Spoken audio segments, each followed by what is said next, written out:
पिछले वीडियो में हमने जाना है वर्ण के बारे में, इस वीडियो में हम लोग जानेंगे शब्द के बारे में।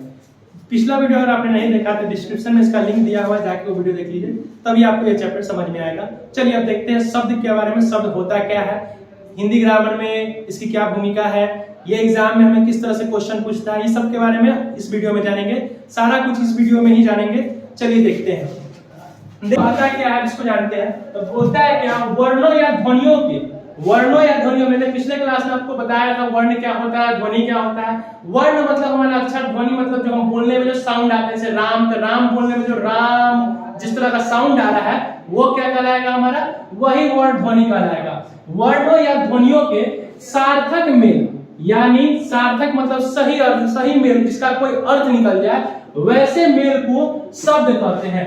मतलब देखिए इसे कहने का मतलब, जैसे हम देखिए राम, राम जब देखिएगा, फिर कमल, घर, अब सार्थक है कैसे, अब सार्थक नहीं होगा कैसे, देखिएगा राम जब लिखेंगे तो र आकार लगा के म लिख के राम बना दिए। अगर इसका कोई अर्थ मतलब, राम मतलब क्या होता है, नाम होता है। घर जब लिखे थे हम घर, तो घर का भी अर्थ हो रहा है, जिसका कोई अर्थ निकले, घर क्या है, घर जिसमें हम रहते हैं वो हुआ। देखिएगा जब इसको उल्टा करके लिखे,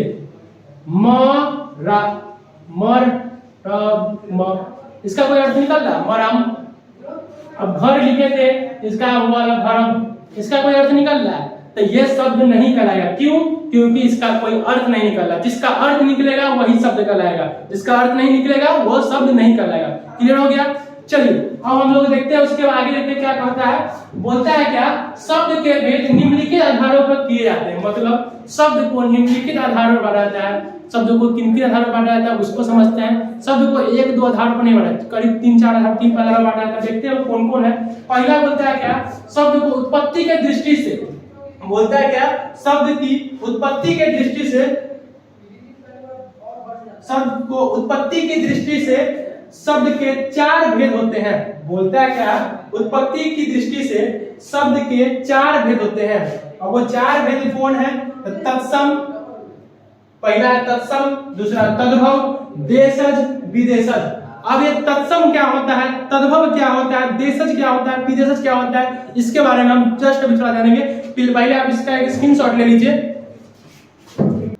चलिए अब हम लोग देखेंगे क्या, हमने आपको बताया कि शब्द के कितने, उत्पत्ति के आधार पर शब्द कितने प्रकार के होते हैं, तत्सम, तत्सम, देशज, विदेशज, चारों के बारे में जो बताया था। अब वो चारों को जानते हैं होता क्या है। एग्जाम में आपसे कभी भी डिफिनीशन नहीं पूछेगा, किसी का भी, किसी का परिभाषा नहीं पूछता, लेकिन जब तक आप समझिएगा नहीं उस चीज को, तब तक आप बताइए कैसे से वो है, क्या होता कैसे है, ये सब जानने के लिए आपको परिभाषा समझना होगा। चलिए देखते हैं क्या क्या कहता है परिभाषा सबका। देखिए बोलता है क्या, पहला तत्सम, तत्सम होता है क्या है उसको जानिए।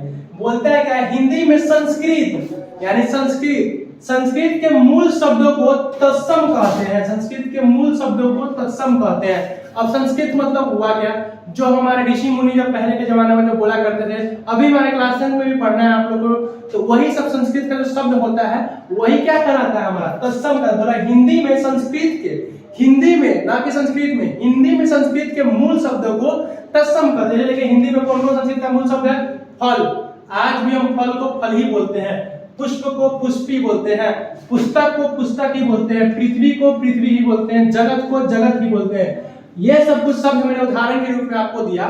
ये सब क्या है, संस्कृत के मूल शब्द जिसका हम उपयोग हिंदी में भी करते हैं। तो वे शब्द जिसका, संस्कृत के वे शब्द जिसका उपयोग हम हिंदी में भी करते हैं, और आज भी उस शब्द का प्रयोग इसी तरह होता है जैसे पहले हुआ करता था, तो वो शब्द क्या कहलाएंगे, तत्सम कहलाएंगे। क्लियर हो गया आपको? तत्सम मतलब कौन शब्द, हिंदी में संस्कृत के मूल शब्द जिसका प्रयोग हम आज भी करते हैं, वो कौन शब्द कहलाते हैं, वो कहलाते हैं तत्सम कहलाते हैं। क्लियर हो गया? हाँ भाई देखते हैं दूसरा कहता है तद्भव। तद्भव होता है क्या, बोलता है क्या, तत्सम के बिगड़े रूप को तद्भव कहते हैं। मतलब कहने का, तत्सम का मतलब संस्कृत के मूल शब्द ये इसमें भी रहेंगे, लेकिन उसका बिगड़ा हुआ रूप, मतलब पहले जो हम इसका उपयोग करते थे उसका बिगड़ा हुआ रूप। कहने का मतलब देखिए एग्जांपल से लिखिएगा। देखिए तत्सम यानी अग्नि, अग्नि का पहले संस्कृत का मूल शब्द है अग्नि, संस्कृत का ही शब्द है अग्नि, उसका जो बिगड़ा हुआ रूप आज हम लोग क्या बोलते हैं, आज के डेट में अग्नि को हम लोग अग्नि बोलते हैं, नहीं बोलते हैं, बोलते हैं क्या, आग लग गया।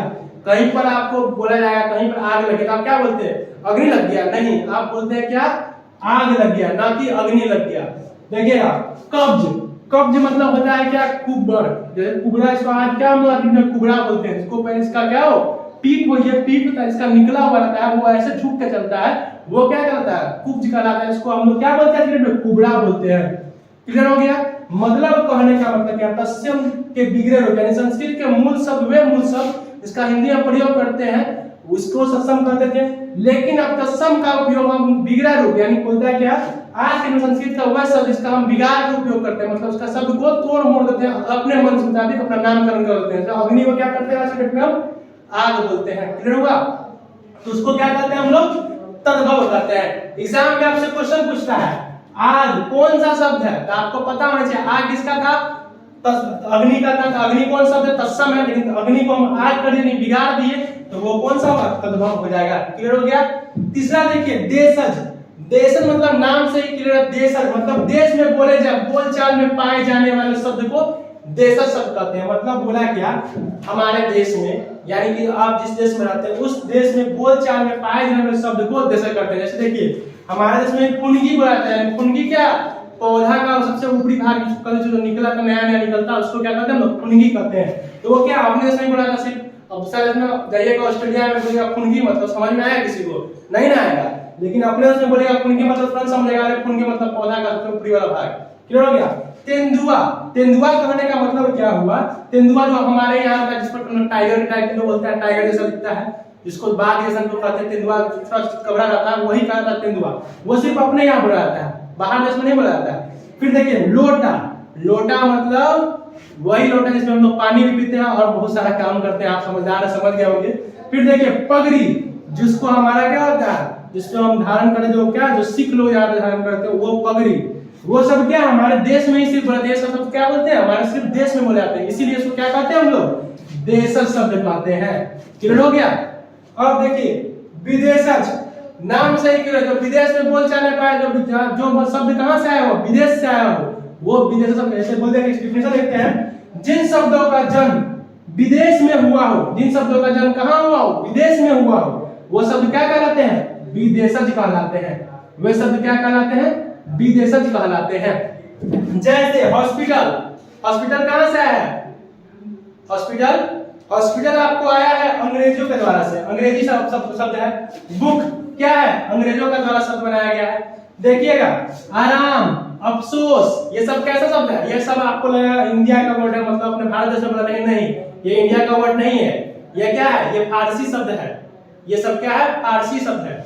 फिर किस्मत, दुकान, ये कैसा है, ये शब्द कैसा है, ये सब इंडिया में बोला। आप सोचते हो क्या, अफसोस बोल रहे हैं, किस्मत बोल रहे हैं, दुकान है, तो सब इंडिया का शब्द है, लेकिन ये इंडिया का शब्द ना होकर ये सब कैसा शब्द है, ये तो आपका हो गया, आपको कौन, फारसी हो गया, ये आपको हो गया फारसी, ये आपको हो गया क्या, अरबी, ये शब्द कैसा हो गया, आपको अरबी शब्द हो गया।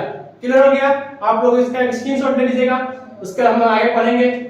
चलिए अब हम लोग देखेंगे बनावट या रचना की दृष्टि से शब्द के कितने प्रकार हैं, कितने भेद में बांटा गया, कौन कौन क्या होते हैं, एग्जाम में किस तरह से हमसे क्वेश्चन पूछेगा, अब इसके बारे में जानते हैं। देखते हैं, बोलता है क्या, बनावट या रचना की दृष्टि से शब्द के कितने भेद है, तो 3 भेद है। कितने भेद है, तो 3 भेद हुआ। अब वो 3 भेद कौन कौन है उसको, पहला का नाम आपको बोलता है रूढ़, दूसरा है आपको यौगिक और तीसरा है योग रूढ़। अब ये तीनों होता है क्या, आप इसको समझते हैं। बोलता है रूढ़ क्या है, उसको समझिए। देखिए जिन शब्दों के खंड, यानी खंड मतलब तोड़ना या टुकड़ा, या फिर समझिए यानी तोड़ के आप देखना होगा, जिन शब्दों के खंड किए जाने पर, जिन शब्दों के खंड किए जाने पर कोई अर्थ ना निकले, मतलब उसका कोई मीनिंग नहीं निकले, वो व्यर्थ हो जाए, उसका कोई अर्थ नहीं निकलता, यानी कोई मीनिंग नहीं होगा, तो वो कौन सा शब्द कहलाते हैं, तो रूढ़ कहलाते हैं।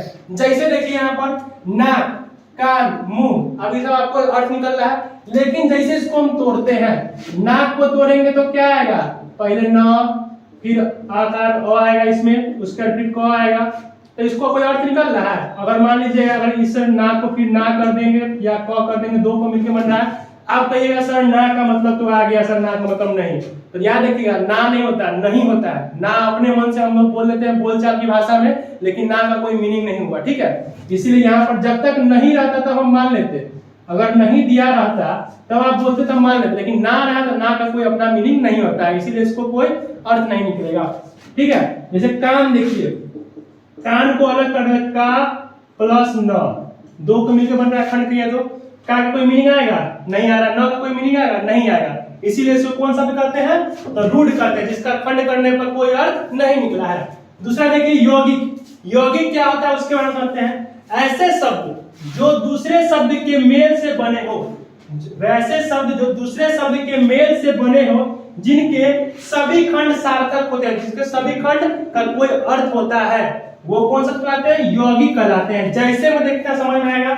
घुड़सवार। घुड़सवार मतलब क्या है? अब इसको तोड़िए, इसको खंड कीजिए। घुड़सवार में कहते दो शब्द से मिलकर बना है, पहला घोड़ा और दूसरा सवार। मतलब घोड़ा पर जो सवारी करता है दोनों को जोड़ के बनाया था, क्या बना? घुड़सवार। इसका दो खंड के इसको अलग अलग भाग में बांटे, दोनों का अर्थ निकल रहा है। पहला का अर्थ निकला घोड़ा, जिसको आप जानवर एक हो गया। सवार मतलब जो सवारी, इसका सवारी करने वाला, जिसको चढ़ने वाला वो हुआ, इसका अर्थ निकल रहा है। यानी ये कौन सा शब्द है? तो ये हमारा यौगिक हो जाएगा। क्लियर है? अब देखिए विद्यासागर। विद्यासागर को अलग अलग कीजिए, इसको खंड कीजिए। तो पहला हो गया विद्या, दूसरा हो गया सागर। विद्या मतलब जो हमारा ज्ञान हो गया वो हो गया। सागर मतलब जिसको समुद्र हम लोग कहते हैं, समुद्र का पानी जहां रहता है उसको सागर कहते हैं। दोनों का अपना अपना मीनिंग हो गया। जिसका मीनिंग निकल जाए वो कौन सा? जिसको खंड करने में मीनिंग निकल जाए वो कौन सा? यौगिक। तीसरा देखिए, तीसरा आपको होता है योग रूढ़। योग रूढ़ क्या कहता है? ऐसे यौगिक शब्द जो साधारण अर्थ को छोड़कर विशेष अर्थ ग्रहण करे। मतलब वैसा शब्द जिसका अर्थ सामान्य न रहकर विशेष हो जाता है, वो शब्द कौन सा कहलाता है? योग रूढ़ कहलाता है। जैसे में देखिए पंकज।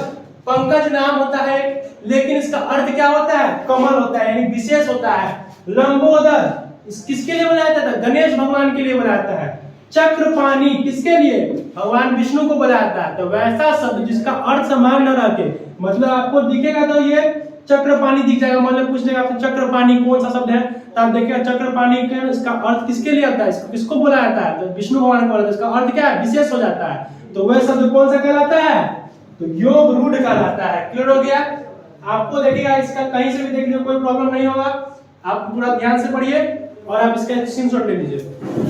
चलिए अब हम लोग लास्ट टॉपिक के बारे में पढ़ते हैं शब्द में। अब देखने हम लोग किसके आधार पर? रूपांतरण की दृष्टि से। शब्द के भेद तीन प्रकार से हम पढ़ लिए, दो प्रकार से भी पढ़ चुके हैं। पहला बनावट, रचना की दृष्टि से, फिर आपको उत्पत्ति की दृष्टि से।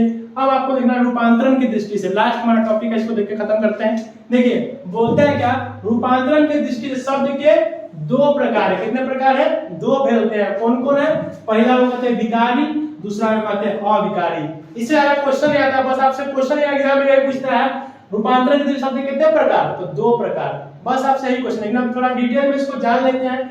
जान लेंगे तो अच्छा रहेगा। कहीं मान लीजिए अगर क्वेश्चन कहीं कर भी देता तो आपको दिक्कत नहीं होगा। तो ये देखिए विकारी शब्द क्या कहता है? विकारी शब्द वे है, विकारी शब्द वे है जिनके रूप किसके आधार पर? लिंग, वचन, कारक और पुरुष के अनुसार बदलते हैं। मतलब जिसके आधार मतलब क्या बोला? लिंग, वचन, कारक और पुरुष के अनुसार बदलते हैं। अब आपका नया टॉपिक आपका क्या आया? लिंग आया, वचन आया, कारक आया, पुरुष आया। ये चार टॉपिक आपको आगे वीडियो में समझ में वीडियो में पढ़ा देंगे। आपको आगे जब 20 की क्लास होगी तो आपको बता दिया जाएगा, लिंग पढ़ाया जाएगा, वचन भी पढ़ाया जाएगा, कारक भी पढ़ाया जाएगा, पुरुष भी पढ़ाया जाएगा। तब आपको समझ में आएगा अविकारी विकारी क्या होता है, इस तरह का। इसको बोलता है क्या? वैसे शब्द चार प्रकार के होते हैं। मतलब बोलता है क्या? विकारी शब्द कितने प्रकार के? तो चार प्रकार के होते हैं। कौन कौन होता है? तो आप पढ़े होंगे बचपन, संज्ञा, सर्वनाम, विशेषण और क्रिया। आपको इन चारों में से कोई भी शब्द, इसका कोई भी शब्द आपको दिख जाए, इस चारों में से किसी का भी शब्द हो, तो वो कौन शब्द कहलाएगा? तो विकारी कहलाएगा। वो कौन कहलाएगा? विकारी। जैसे दूध कौन शब्द था? द्रव्यवाचक था। तो द्रव्यवाचक कौन से इसमें संज्ञा करने का आता है? तो वो कौन सा शब्द हो जाएगा? विकारी। क्लियर हो गया? इस तरह संज्ञा, सर्वनाम, विशेषण का भी देख लेंगे। जैसे सुंदर, सुंदर क्या है? किसी की विशेषण है, किसी की विशेषता है, तो वो कौन सा शब्द होगा? विकारी शब्द हो जाएगा। क्लियर हो गया? चलिए लास्ट देखते हैं हम। अविकारी शब्द क्या है? अविकारी शब्द वे हैं जिनका रूप नहीं बदलता।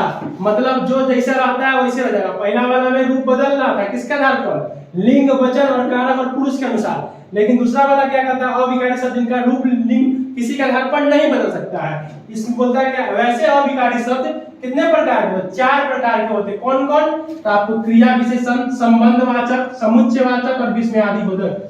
आपको ये इसके आधार पर नहीं बदलते हैं। यही होता है आपका शब्द होता है। क्लियर है? आपको इतना समझ लीजिए, ये चार मिला के 8 होता है। इंग्लिश में आप लोग पार्ट्स ऑफ स्पीच पढ़े होंगे, बस वही सेम टू सेम है यहाँ पर हिंदी में भी।